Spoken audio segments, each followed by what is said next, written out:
Hi hello नमस्कार मुझे ज्योतिरंजन बेहेरा आज पुणी गोटे मोर नुआ ब्लॉग को आपण मानक स्वागत जनाऊँगी।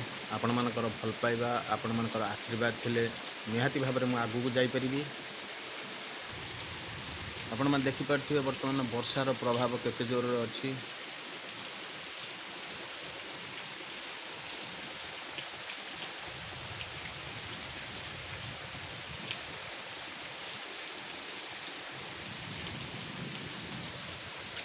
जेते जोर रे खरा होतला वर्तमान जा हो आज ठाकुरंकर आशीर्वाद रु खरा वर्तमान आज से परिमाण ले नाही।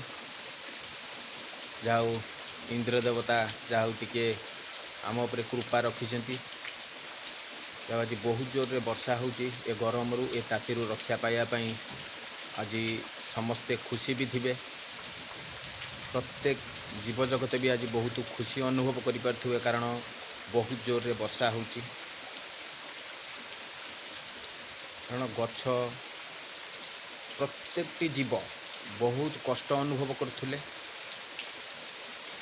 मनीष तो मरी जाइथिले समस्ते आज बहुत खुशी अनुभव करथुवे कारण आज बहुत दिन पर आज वर्षा होची।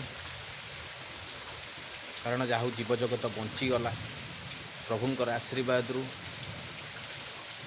जाहो से कालियार करुणारू जाहु आज वर्षा ठोपे माटी की स्पर्श कला बहुत खुशी लगुच बहुत आनंद भी लगुच। बर्तमान आपण मैंने देखिपे केते जोर रे वर्षा होची। वर्षार प्रकट केते मात्रा रे अच्छी।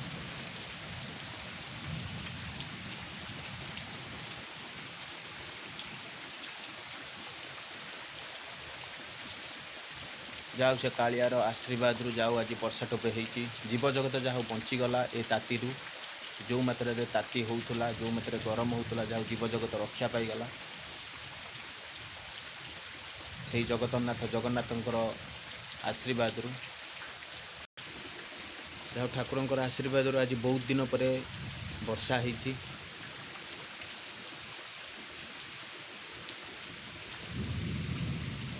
बहुत खुशी भी मध्य लगुच।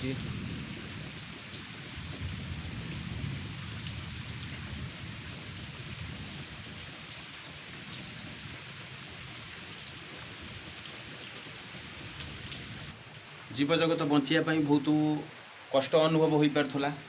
जाऊ ठाकुरंकर आशीर्वाद रु से कालियार करुणारू जाऊ आज बहु प्रचुर परिमाण में वर्षा होची। जाऊ ए ताती रु ए जो गरम रु जो लोक मैंने अधा मरी जाइथिले जाऊ ठाकुरंकर आशीर्वाद रु आज बंची जाइछंती। आउ प्रत्येकटी जीव जाऊ आज रक्षा पाई जाइछि। इंद्रदेव जाऊ टिके खुशी आम उपरे ढालीचंती। जाऊ नहले जीवन एते कष्ट हो पड़ता जे वर्तमान जो 40-45 डिग्री तापमात्रा खरारे आम गतागति करथुले बहुत कष्ट अनुभव होउतला। जाऊ ठाकुरंकर टिके करुणारू जाऊ ताकू आज टिके वर्षा टिके हेची। आज समस्ते खुशी। बाहर जो पशु पक्षी बुला पशु पक्षी भी जो मैंने रोथुले आउ विशेष करी मनीष माने भी आज बहुत खुशी। तेणु जाऊ से ठाकुरंकर आशीर्वाद रु आज गोटे भल दिन भी आज संक्रांति अच्छी। आउ जाऊ संक्रांति रे जाऊ इंद्रदेव बहुत खुशी अच्छी जाऊ आम उपरे जाऊ ठाकुरंकर आशीर्वाद रु से खुशी टिके आमको आज मिलला वर्षा हवारू। आज आमे जो असुविधार सम्मुखीन होउछंती जो तापमात्रा बढ़ी जाउची 40-45 डिग्री की आमे समस्ते भी असुविधार सम्मुखीन होउछंती प्रत्येकटी लोक माने।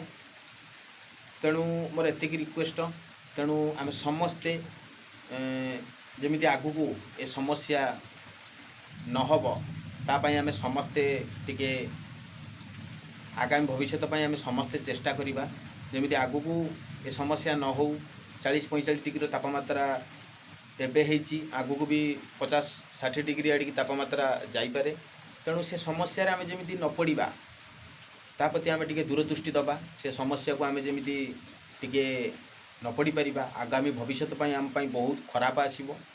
तेणु आम समस्ते प्रत्येकटी लोक जो ओडिशावासी जो अछंती जेतिक लोक अछंती ओडिशा रे जदि आम प्रत्येकटी लोक जदि गोटे गोटे गछ लगेबा निश्चित भाव में ए तातीरू आम रक्षा पाई गरम विशेष हम ना वर्षा ठीक रे हम भाई मुख्य कारण हूँ गरम रे हूँ गछ हूँ मुख्य कारण गरम होबार आउ वर्षा न होबार गछ हूँ मुख्य कारण जदि आमे गछटिए लगेबा निश्चित भाव में वर्षा ठीक टाइम रे हो पार बा ए तातीरू आमे रक्षा पाई परिबा नहले आगामी भविष्य एते असुविधा हम जे ना तमे भाविथिबो ना मु भाविथिबी आमे केही भाविथिबानी आगामी भविष्य बहुत किसी असुविधार आमे सम्मुखीन हवा जहाँकि आमे केबे भी स्वप्नर भी भावी नथिबा तेणु आगामी भविष्य को लक्ष्य करिकी आमे निश्चित भाव में आज जदि आमे पदक्षेप नबा निश्चित भाव में आगामी भविष्य को आमे आम हाथ मुठा रखिपर बा आमे गोटे सेफ्टी रे बंची परिबा नचेत एमिति 50-60 डिग्री तापमात्रा रे आमे जली पड़ी मरिबा निश्चित भाव में भाई आम समस्त टिके दूरदृष्टि देवा दरकार आगामी भविष्य मु प्राय देखी आमर जो जो आरडी रास्ता रे आमे जो आरडी जाती बाबा आखंडलमणि पाखक जीवाई जो तार मुख्य जो बाट हजार हजार संख्यार गछ लगा जाइथिला दी साइड रे बहुत छाई होउतला गोटे बाट इटे जदि बाटरे जाउथबो निश्चित भाव में से गछ मूले बसिकी आसरा नहीं कि सी ता घर को जाऊला बहुत गोटे आनंद लगुला वर्तमान सरकार कौन कला ना से जी गछ दी साइड लगी वर्तमान सबू काटिदेला तेणु काट किसी कथा नहीं किंतु निश्चित भाव में आगामी भविष्य को लक्ष्य करी जो जगार गछ कटा जाइए से जगह केमी पूरण हम एटा निश्चित भाव में सरकार टिके दूरदृष्टि देवा दरकार तेणु निश्चित भाव में आम समस्ते गोटे गोटे गछ लगेगा परिवेश को बंचेगा सरकार को मोर एतिक रिक्वेस्ट जो आरडी मुख्य रास्तार जो गछ को कटा जाकि आमर रास्ता काम बर्तमान चलती